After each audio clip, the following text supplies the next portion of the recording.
Good morning, everybody. Coach Matt here with CrossFit Man Talk. I wanted to send you guys a little bit of Lakeshore Games preparatory information to help you to plan your meals, plan your rest, your pacing strategy, etc. as we go into this weekend. I'm super excited. We have 38 athletes competing from CrossFit Man Talk. That's definitely a record. And I'm really proud of you guys for stepping up and taking on this challenge. Thing I want to say out of the gates is that it is for fun. This is a charity event, so don't take it too seriously. Have fun, work hard, but your life does not depend on the outcome of this competition. With that, workout prep and movement standards, we're going to be going over those for the next couple of days.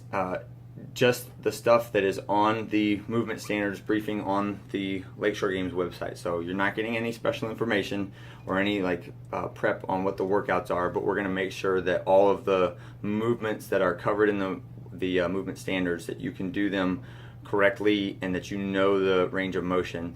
And what we're looking for there is, if there's something I'm always picking on you about locking your elbows out overhead or full depth in the squat, you at least will go into the competition with the knowledge that that is what you need to work on in order to make sure those reps count, because this is a fitness competition where you will be judged on objective standards, not just on what you think is the complete range of motion. It's going to be what the judge thinks. The next part of it is when it comes to you versus a judge, we're going to back the judge. If you feel like there's been some type of error in counting, flag me down, flag Brent down. We're going to be walking around as sort of the head judges that are going to be overseeing, and we will arbitrate any discrepancies like that. But again, remember, it's just for fun, so don't worry too much about if you get no rep on something that you felt was a good rep. Just suck it up and do another one. All right, in terms of physically preparing for this weekend, today is Wednesday. Today will be the last hard day for you if you're competing. That means I want you to do the workout just as it's written. Don't think about anything else. Your legs, your back, your arms, everything will have recovered by Saturday. Thursday and Friday, we're going to be lighter.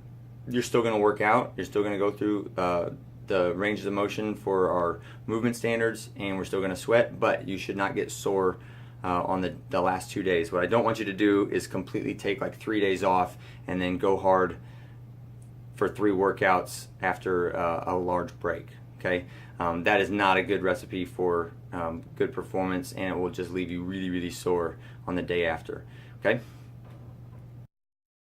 Now we're going to talk about nutrition. So calories, you want to start thinking on the day before the event. I want you to go about 1.5 to 1 3/4 times your normal daily caloric intake, and I want you to try and clean up your diet as much as you can in the couple days before you compete.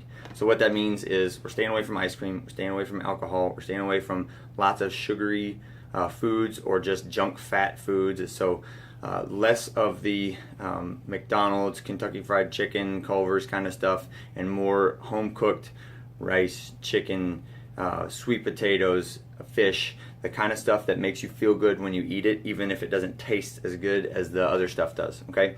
The night before the event, I want you to have a big clean meal.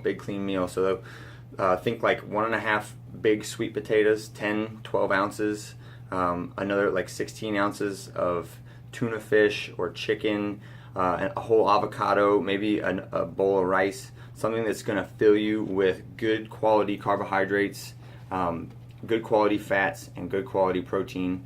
And then on the night before the event, I want you to get a really, really good night's sleep. And what this means, good night's sleep, means no sedatives, no alcohol, no nothing that would change the state of your brain waves as you're sleeping, but just good natural sleep.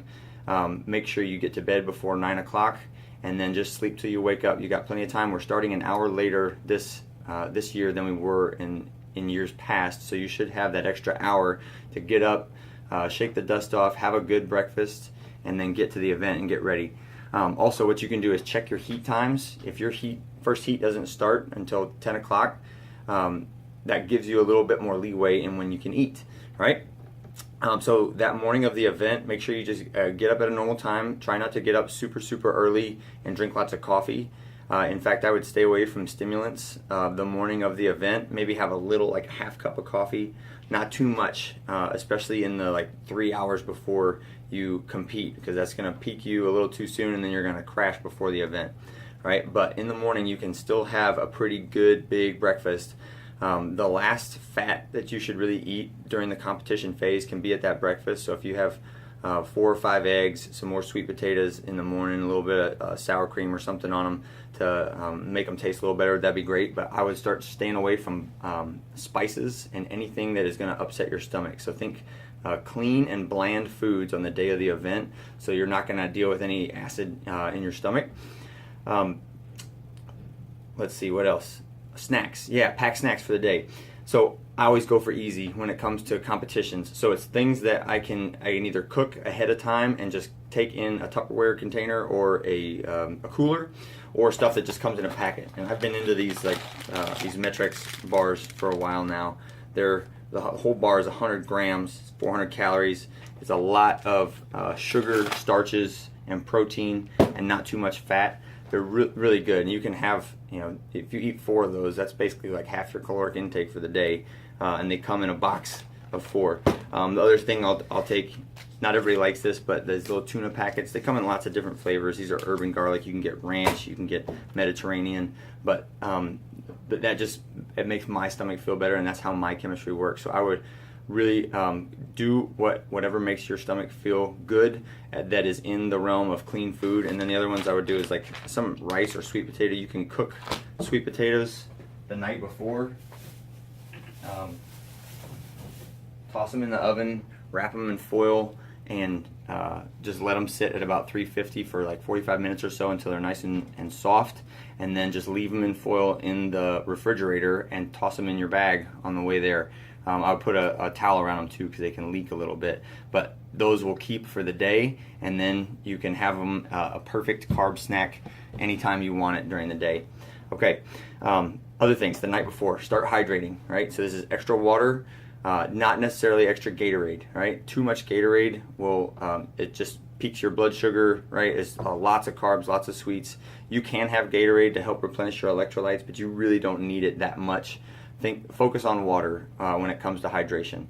I will bring like 1 Gatorade with me just to help replenish some carbs at the end of an event, or after an event is over, or maybe right before an event, but the bulk of the drinking that I do will be water. During the event, think of the ratio of 3-to-1 or 4-to-1 carbs to protein. That's what you need during the day, and try not to eat too soon before the event. So for me, 90 minutes is about as soon as I can eat before a big hard event that would not upset my stomach, right? And so I'm eating that 4-to-1 carb to protein ratio at that, like if my heat's at 9:30, then I'm eating my last meal at like 8 o'clock, and after that I'm just sipping water, making sure my mouth stays fresh, right? So that my tongue's not drying out, and then go to the bathroom like 15 minutes before your event.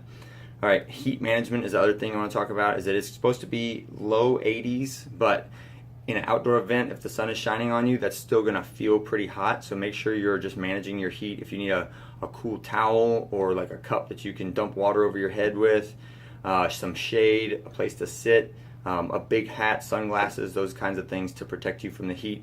There's a cumulative effect of the heat over the course of the day. So even though you feel like, you feel good in the morning on event number 1, you're getting a good tan, by the time you hit event number 3, if you're starting to get any of those heat stress symptoms like excessive sweating or just a headache or anything like that, make sure that you're cooling off in between events.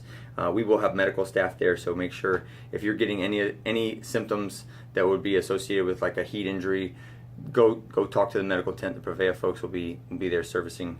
I would also bring stuff like a chair, flip-flops, change of clothes, things that are just comfortable for you. That's what you're going to be looking for in between events, is comfort items. And the number one thing that I always had was socks. Like, I hate going into a workout with sweaty socks on, and that's one of those things that can just make you feel better if you change them out frequently. So toss a couple extra pairs of those in your bag.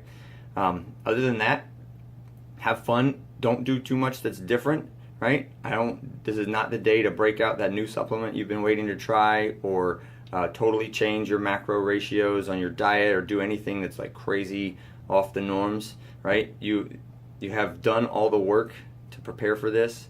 The saying goes that the hay is in the barn, and there's nothing you can do this week that's going to increase your performance, or that's going to significantly make you place higher, there's a lot of things you can do to make you place worse. Okay, so that's stuff like going out drinking the couple nights or night before, or not eating or not sleeping. Right, you can degrade your performance a lot. There's nothing that you can really do to increase it from your peak state right now. I think that's all I got, guys. If you have any questions, I'll be answering them at the gym, or just post up in here, and we will hopefully see you on Saturday morning. I can't wait to see how everybody does.